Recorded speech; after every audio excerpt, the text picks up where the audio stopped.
bắt đầu xin rồi nhá. Quý vị và các bạn chúc mừng sự nghiệp của người dân của chúng ta. Mặc dù khó khăn và nghèo đến đâu nhưng mà đến khi sẽ đến đâu là thế ơi, chúng ta có một năm thì chúng ta phải khám cho đủ cái ngày Tết để chờ đợi hoàn cảnh của chúng ta. Ngày hôm nay, bốn đoàn vùng cao của chúng ta tổ chức đá đánh giày vùng cao, chúc mừng quý vị và người cùng tổ chức. Một nhá, tôi đã chi tiêu rồi nó này, tôi chơi rồi đó. Cái này chưa có một cái để mua là nhưng mà bạn ơi, ăn hàng ngày của chúng ta, trong chúng ta được có hàng ngày, nhà đây là hạt của hạt trên, chúng ta để lại những thiết bị của hạt trên đó. Nhưng mà bạn ơi, nó đâu nè, đâu là cái gì đâu mà chúng ta không là tình cảm. Đây là tôi sẽ một chiếc đánh giày sau đây. Các bạn, chơi nhá, đúng không?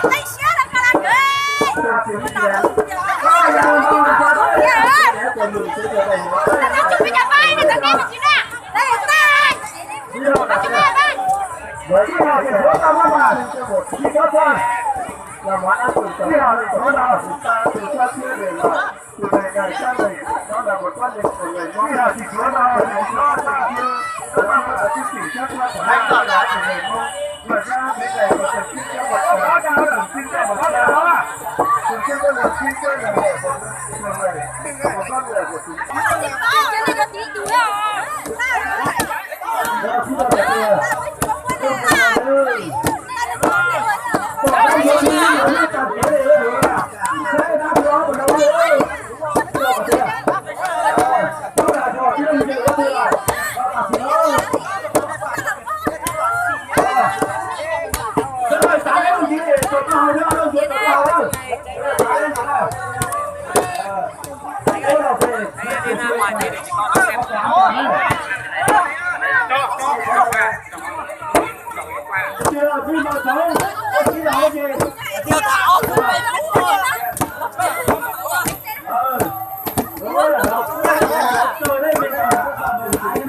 Bé bé đấy đấy, đứng ở đây, đừng có vào gần. Dán lên rồi, dán lên rồi. Lên chồng nó thủ đâu, đâu thủ đâu.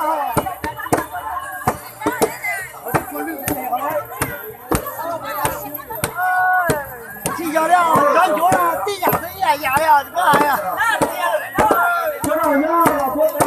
Đi bao bà xì đấy à?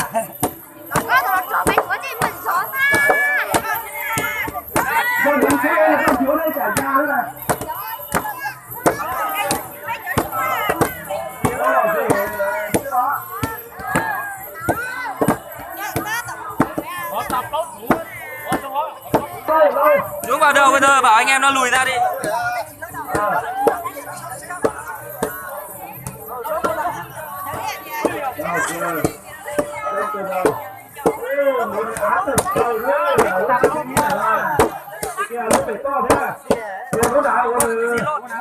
Không tồn tại được không?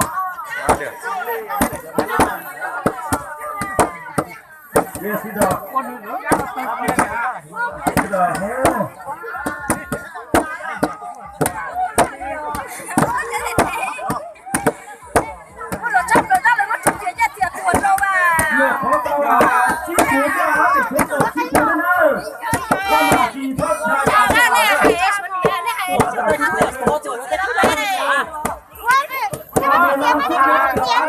Nào đằng sau kìa, để ý kìa, cái quốc người ta chụp vào đầu bây giờ.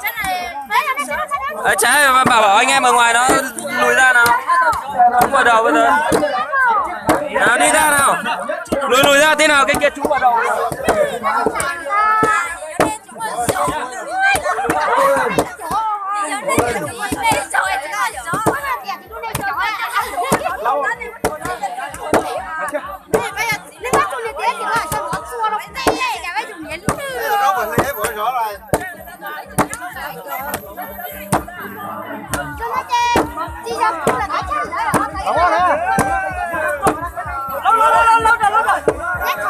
Nữa là biến quá. Chưa có đủ thấp nữa rồi. Cái này cái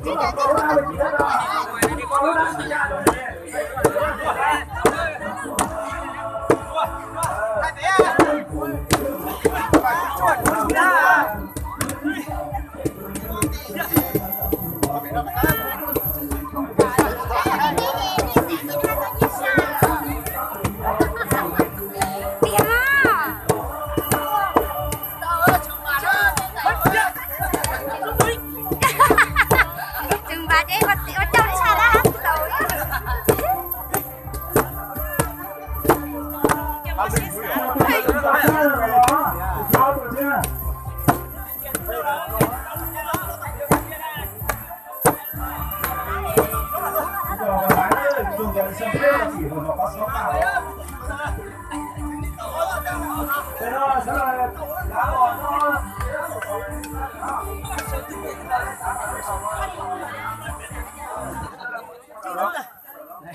nó chẳng là đến đây thôi.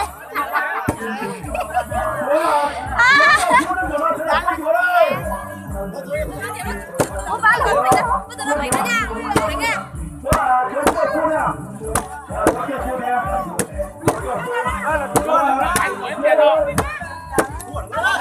Nó quá rồi trên đó. Nó quá rồi.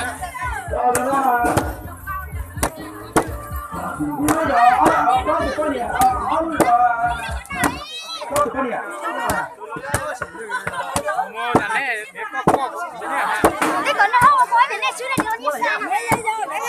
Quá lâu rồi, lâu quá.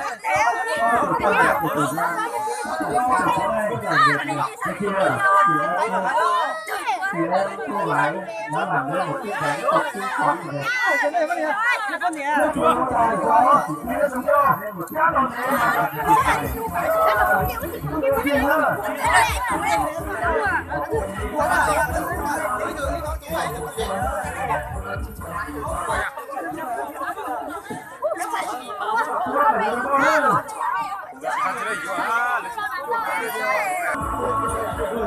Cuối tàu tiến chúng tôi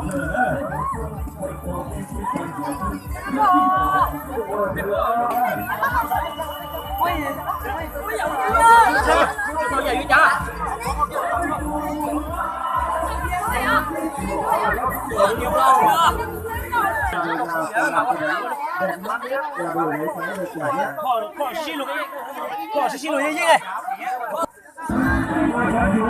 lừa